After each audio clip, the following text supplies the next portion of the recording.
Euzubillahimineşşeytanirracim. Bismillahirrahmanirrahim. Elhamdülillahi Rabbil alemin və salatu və selamu ala Rasulina Muhammedin və ala alihi və sahbihi ecma'in. Keçən dəfə Allah Subhanahu taalanın yardımı ilə ikinci fəsli bitirmişdik. İndi inşallah bu günləri səbir mövzusunu Allahın izni ilə oxuyacağıq. İmam Nəvəvi mövzu ilə bağlı ayətləri yazıbdır. O ayətlərdən başlayırıq. O Allah Subhanahu taala belə buyurur. Ya eyyuhellezine amenu sabiru və sabiru. Ey iman gətirənlər, səbr edin və düşmən qarşısında səbirli olun. Və sabirunu burada alimlər açıqlayarkən, qardaşlar, bir faydanı qeyd eləyək ki, deyirlər ki, burada iki tərəfdən qarşılıqlı səbir zamanı üstün gəlin mənasını verir. Yəni, düşmən də səbir edəcək, siz də səbir edəcəksiniz. Yəni, onları səbirdə üstələyin. Çünki iki dənəsi ikisinə diqqət eləsəz, isbiru və sabiru. İki dənə səbir sözü keçir. Yəni, birində səbir edin, digərində isə yəni, düşmən qarşısında səbir olun və yaxud da düşmənlərdən daha çox səbir edin mənasında. Digər ayətdə buyurur Allah Subhanahu taala. وَلَنَبْلُوَنَّكُمْ بِشَيْءٍ مِنَ الْخَوْفِ وَالْجُوعِ وَنَقْصٍ مِنَ الْأَمْوَالِ وَالْأَنْفُسِ وَالثَّمَرَاتِ وَبَشِّرِ الصَّابِرِينَ. And olsun ki, biz sizi biraz qorxu, biraz aclıq, biraz da mal dövlət, insan və məhsul itkisi ilə imtihan edəcəyik. Səbr edənləri müjdələ, səbr edənləri müjdələ. İnnəmə yuvaffəs-sabirun əcrahum biğayri hisab. Yalnız səbr edənlərə mükafatları hesabsız veriləcəkdir. Bu da Zümər surəsindədir. وَلَمَنْ صَبَرَ وَغَفَرَ إِنَّ ذَٰلِكَ لَمِنْ عَزْمِ الْأُمُورِ. Kim səbr edib bağışlayarsa, şübhəsiz ki, bu məqsədə uyğun və bəyənilən işlərdəndir. Bu da Şura surəsindədir. Digər ayədə Allah Subhanahu taala buyurur: İstəinu bis-sabri vəs-salah innallaha ma'as-sabirin. Səbr etmək və namaz qılmaqla Allahdan kömək diləyin. Həqiqətən Allah səbr edənlərlədir. Bu da Bəqərə surəsində keçən ayədir. Digər bir ayədə Allah Subhanahu taala deyir ki: وَلَنَبْلُوَنَّكُمْ حَتَّى نَعْلَمَ الْمُجَاهِدِينَ مِنْكُمْ وَالصَّابِرِينَ. Biz aranızdakı mücahidləri və səbr edənləri ayırd edənədək sizi mütləq sınayacağıq. Bu da Muhammed surəsi 31-ci ayədə keçir. Və səbr etməyin vacib buyurulması və onun fəzilətinin bəyanı haqqında çox məşhur ayələr vardır deyə müəllif əlavə edir. Yəni, Allah Subhanahu wa ta'ala diqqət eləsəz, Quran-ı Kərimdə əslində çox yerdə səbirlə bağlı vurğular eləyir və müəllif onlardan bir neçəsini, yəni mövzu aydın olsun deyə bizim üçün bildirdi və səbr etməyin vacib olduğunu bildirir. Bəli, həqiqətən də səbr etmək vacibdir.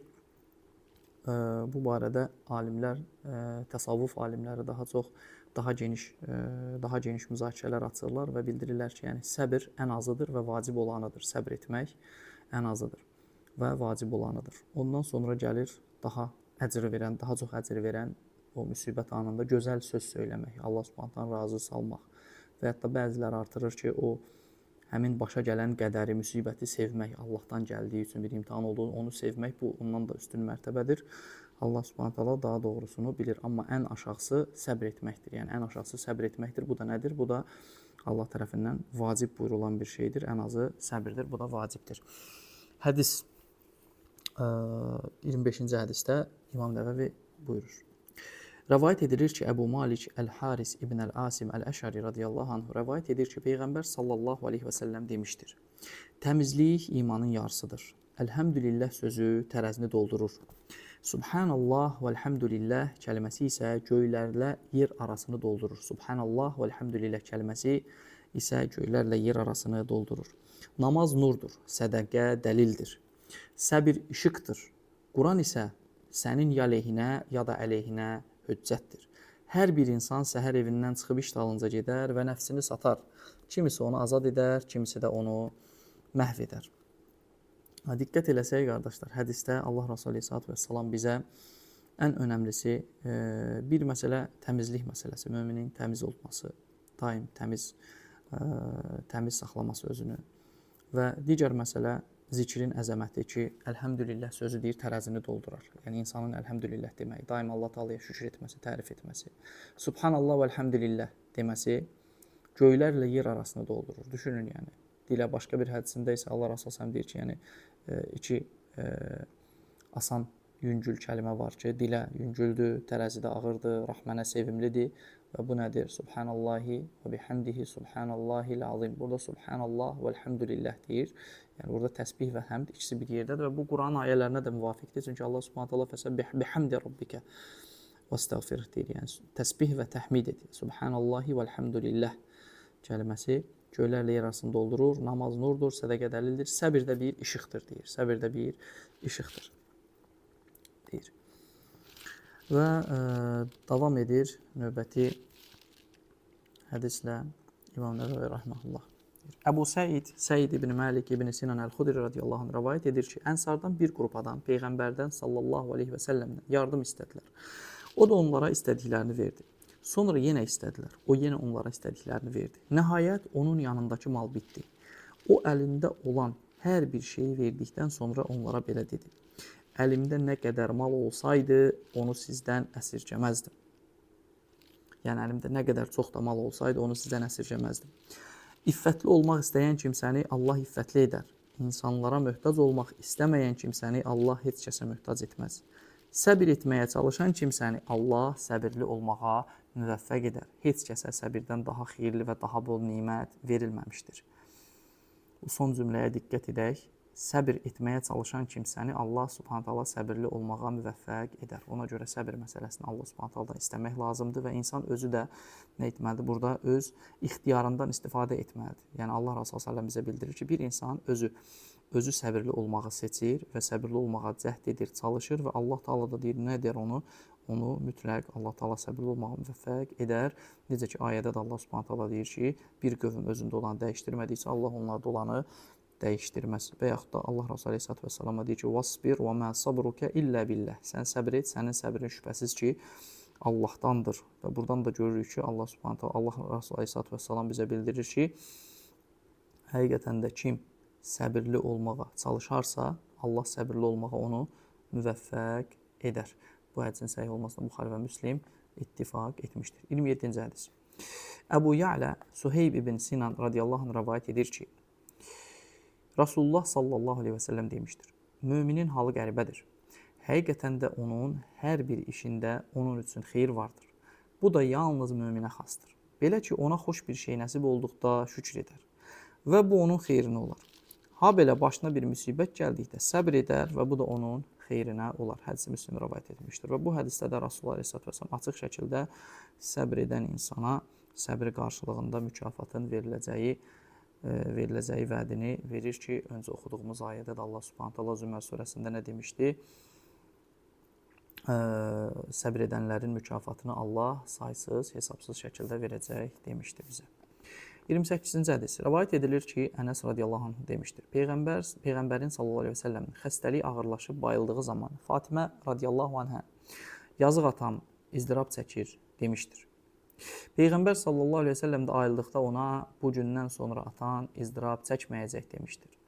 Rasulullah sallallahu aleyhi və səlləm vəfat etdikdə isə Fatimə radiyallahu anh'a ağlaya-ağlaya demişdir.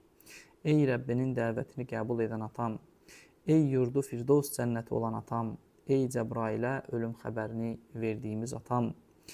Rasulullahın sallallahu aleyhi və səlləmin dəfni başa çatdıqda isə Fatimə radiyallahu anh'a sahabələrə Rasulullahın sallallahu aleyhi və səlləmin üzərinə torpaq atmağa könlünüz necə razı oldu demişdir. Yəni, burada müəllifin bu hədisi də səbir babında zikr etməsinin Allah-u alim səbəbi, yəni Allah Rasulü aleyhissalatu vesselamın övladının yanında ona belə deyək, ağı deməsi və Allah Rasulü səlləmin buna baxmayaraq, yəni öz dərdi, öz izdirabı bir tərəfə, övladını da göz yaşları önündə görmə izdirabı bir tərəfə, amma Allah Rasulü səlləm onlara nə verir? Müjdə verir.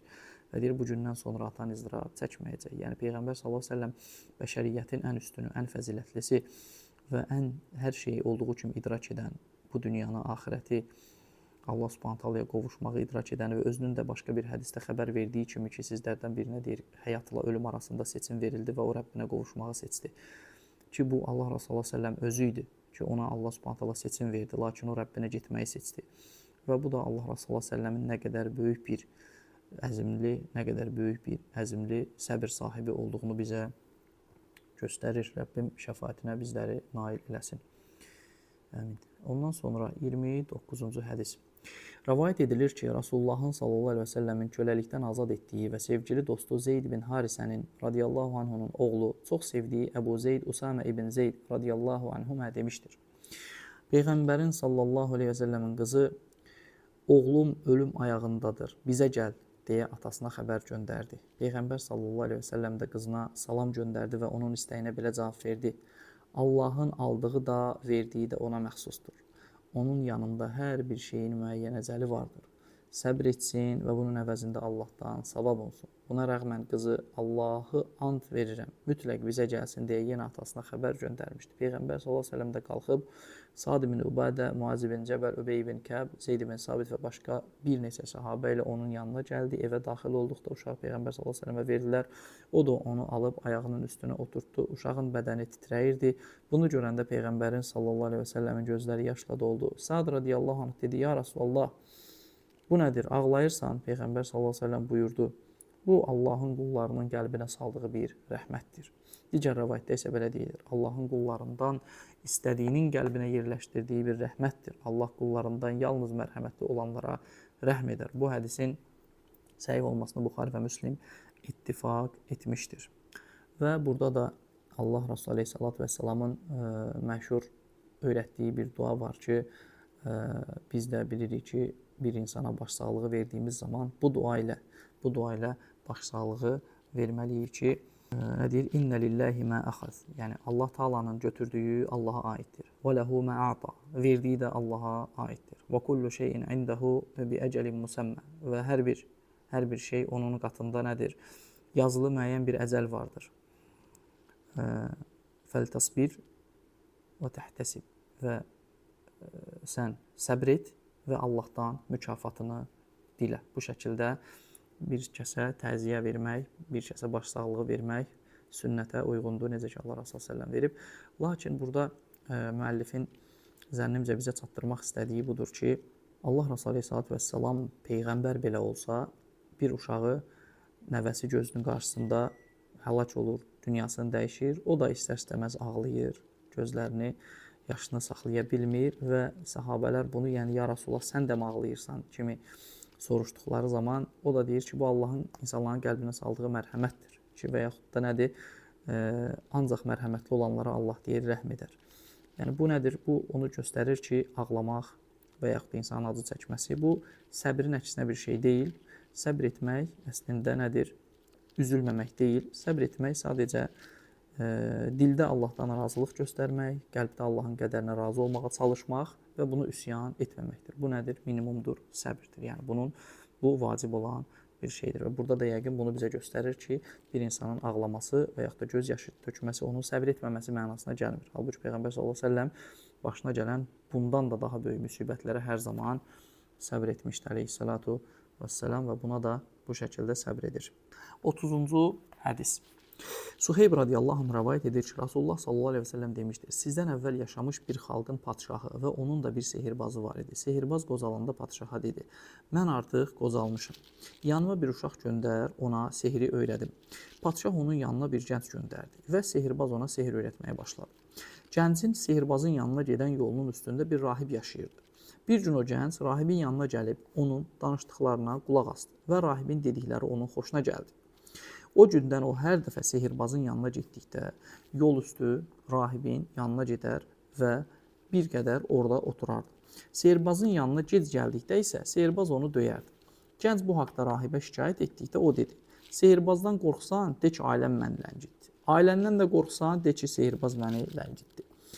Gənc bir müddət belə öz işinə davam etdi. Nəhayət bir gün o insanların yolunu kəsmiş böyük və qorxunc bir heyvana rast gəldi və öz-özünə bu gün mən rahibin yoxsa sehirbazın daha üstün olduğunu biləcəyəm deyib yerdən bir daş götürdü və Allahım, əgər rahibin əməli sənin üçün sehirbazın əməlinə daha sevimlidirsə, onda bu heyvanı öldür ki, insanlar keçib gedə bilsin.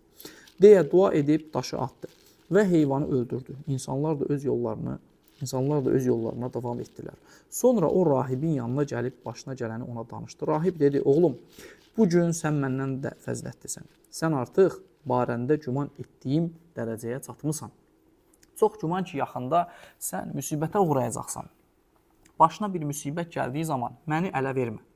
Beləcə gənc Allahın qüdrəti ilə anadan gəlmə korları, cüzam xəstəliyi, yəni dəri xəstəliyinə aiddir, lakin çox ağır və xroniki bir xəstəlikdir. Cüzam xəstələrini, belə deyək, o dönəm üçün çox ağır olan bir xəstəlik, hansı ki, müalicəsi zənn edirəm ki, o dövrdə yox idi. Koroları və deyir, bu anadan gəlmə korları və cüzam xəstələrinə tutulanları sağaldır. Cüzam xəstəliyinə tutulanları sağaldır. Ha belə digər xəstəliklərə mübtəla olan insanları da müalicə edirdi. Padşahın yaxın adamlarından kor olan birisi bundan xəbər tutduqda çoxlu hədiyyələr götürüb gəncin yanına gəlib, əgər mənə şəfa versən, bunların hamısını sənə verərəm, dedi. Gənc, mən heç kəsə şəfa vermirəm. Şəfa verən yalnız Allahdır. Əgər Allaha iman gətirsən, ona dua edərəm və o da sənə şəfa verər, deyə cavab verdi. Bundan sonra o adam Allaha iman gətirdi. Allah da ona şəfa verdi. Sonra bu adam padşahın yanına gəldi və həmişəki kimi öz yerində oturdu. Padşah ondan, sənə gözlərini kim qaytardı, deyə soruşdu. O da, Rəbbim, deyə cavab verdi. Padşah ondan, sənin məndən başqa Rəbbin mi var, deyə soruşduqda adam, mənim də Rəbbim, sənin də Rəbbin Allahdır, deyə cavab verdi. Padşah onu həbs edib gəncin yerini söyləyənə də ona işgəncə verdi. Gənci padşahın huzuruna gətirdilər və padşah ona dedi, oğlum, demək, sənin sehrin anadan gəlmə korları və cüzam xəstəliyinə tutulanları sağaldacaq həddə çatmışdır. Sən filan işləri görürsən, elə deyilmi? Gənc dedi, mən heç kəsə şəfa vermirəm. Şəfa verən yalnız uca Allahdır. Padşah onu da həbsə atıb, rahibin adını verənə də ona əzab verdi. Rahibi dərhal padşahın huzuruna gətirdilər və ona dinindən dön, dedilər. Lakin o bundan imtina etdi. Onda padşah mişar gətizdirdi və onu başının tən ortasından mişarlayıb 2 hissəyə böldülər. Sonra padşahın yaxın adamını onun huzuruna gətirdilər və ona da dinindən dön, dedilər. Lakin o da dönmədi. Onu da başının tən ortasından mişarlayıb 2 hissəyə böldülər. Daha sonra gənci gətirdilər və ona da dinindən dön, dedilər. Lakin o da bu təklifi rədd etdi. Onda padşah onu əskərlərindən bir neçəsinə təhvil verib dedi, onu aparın filan dağa qaldırın, elə ki o dağın zirvəsinə çatdınız, dinindən dönməzsə onu oradan aşağı atın. Padşah adamları onu aparıb dağa qaldırdıqda o, Allahım, öz istədiyin kimi məni bunların əlindən qurtar, deyə dua etdi. Bu zaman dağ sirkələndi və padşahın adamları dağdan yerə düşdülər. Gənc isə qayıdıb padşahın yanına gəldi. Padşah soruşdu, səninlə gedən adamlar necə oldu? Gənc dedi, Allah məni onlardan xilas etdi. Padşah yenə onun adamlarından bir neçəsinə təhvil verib dedi, onu gəmiyə mindirib dənizin ortasına aparın. Əgər dinindən dönməzsə, onu dənizə atın. Padşahın adamları dərhal onu apardılar. Gənc yenə, Allahım, özün istədiyin kimi məni bunların əlindən qurtar, deyə dua etdi. Bu vaxt gəmi yırğalandı və əskərlər dənizə düşüb boğuldular. Gənc isə yenə qayıdıb padşahın yanına gəldi. Padşah soruşdu, səninlə gedən adamlar necə oldu? Gənc, Allah məni onlardan xilas etdi, deyə cavab verdi. Sonra davam edib dedi, sən mənim əmrimi yerinə yetirməyincə məni öldürə bilməyəcəksən. Padşah, nədir əmrin, deyə soruşduqda gənc belə cavab verdi, xalqı geniş bir yerə topla, məni də bir ağacın gövdəsinə sarmıxa çək, sonra ox qabımdan bir ox götür və onu yayın ortasına qoy, sonra da bu gəncin Rəbbi Allahın adı ilə de və oxu at. Əgər belə etsən, məni öldürə bilərsən. Padşah cəmaatı meydana topladı, gənci də bir ağacın gövdəsindən sarmıxa çəkdi, sonra da onun ox qabından bir ox götürüb onu yayın ortasına qoydu və bu gəncin Rəbbi Allahın adı ilə deyib oxu atdı. Ox gəncin gicgahına batdı. Gənc əlini gicgahına qoydu və canını tapşırdı. Bunu görən cəmaat, biz bu gəncin Rəbbinə iman gətirdik, dedi.